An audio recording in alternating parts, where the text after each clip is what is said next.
Agar dapat menggunakan fair truck yang terjangkau dan tahan lama, Pakistan memutuskan untuk memproduksinya dengan pelat baja. Meskipun peralatan mereka sederhana dan lingkungannya biasa saja, tetapi produk akhir mereka sangat bernilai tinggi. Dan tumpukan pelat baja baru di depan ini adalah bahan baku untuk produksi fair truck. Karena panjang pelat baja dalam satu set pelat truk berbeda-beda, untuk dapat memproduksi secara massal, pelat baja baru perlu dipotong secara seragam, mengikuti garis skala yang digambar dengan kapur di mesin pemotong, sehingga dapat memotong pelat baja dengan panjang yang sesuai. Meskipun peralatan mereka memerlukan beberapa pekerja untuk bekerja sama, untungnya kecepatan pemotongan tidak lambat. Ketika satu set pelat baja perlu dipasang dengan baut, bagian tengahnya perlu dibor untuk membuat lubang, sehingga pelat baja yang terpisah dapat digabungkan. Setelah pekerja melakukan prapemrosesan sederhana, kedua ujungnya perlu dipanaskan melalui tungku, memungkinkan pelat baja anil untuk mengurangi keras. Ini karena pegas daun tidak hanya perlu dipasang dengan baut di kedua ujungnya, tetapi juga harus dihubungkan bar. Jadi, setelah permukaan ujung yang tidak rata diperbaiki, bagian yang dipanaskan harus dibengkokkan, sehingga kedua ujungnya dapat membentuk lingkaran, yang merupakan telinga gulungan pelat baja. Namun, seluruh proses pengolahan tidak menghasilkan produk cacat. Meskipun panjangnya sekarang sesuai dengan persyaratan yang dibutuhkan, pelat baja pegas memiliki lengkungan standar untuk memberikan kemampuan peredam kejut dan dukungan tertentu.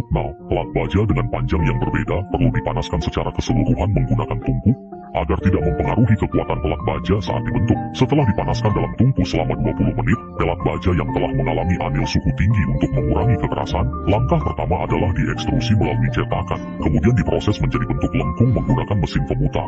Dengan bantuan cetakan lengkung, setiap pelat baja dapat dibuat sepenuhnya konsisten, meskipun peralatan mereka memerlukan pengoperasian manual.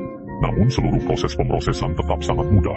Setelah pelat baja tanpa telinga juga diproses, untuk meningkatkan kekuatan setelah anil dan pembentukan, pelat baja ini tidak dapat langsung didinginkan, tetapi harus melalui proses pengerasan dengan minyak.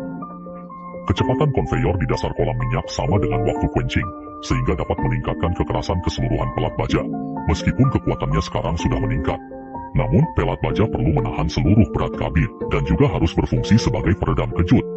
Semua pelat baja yang dikeraskan harus melalui proses tempering lagi yang bertujuan utama untuk memperbaiki sifat mekanis pelat baja, baik untuk menghilangkan tegangan internal yang disebabkan oleh pengerasan, maupun untuk memenuhi persyaratan kekerasan untuk kelenturan dan ketangguhan. Setelah pelat baja ditemper didinginkan lagi, karena permukaannya mudah berkarat dan sulit disimpan, agar memiliki tampilan baru saat keluar dari pabrik. Pertama-tama, sisi-sisinya harus dicat secara massal, sehingga ketika permukaan dicat, sisi-sisinya tidak akan terlewatkan.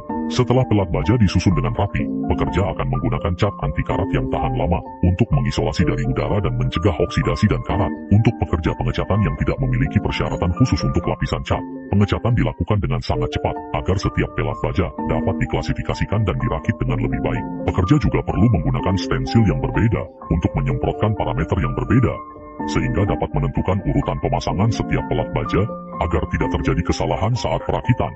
Setelah semua permukaan selesai dicat, pegas daun dapat digunakan pada truk.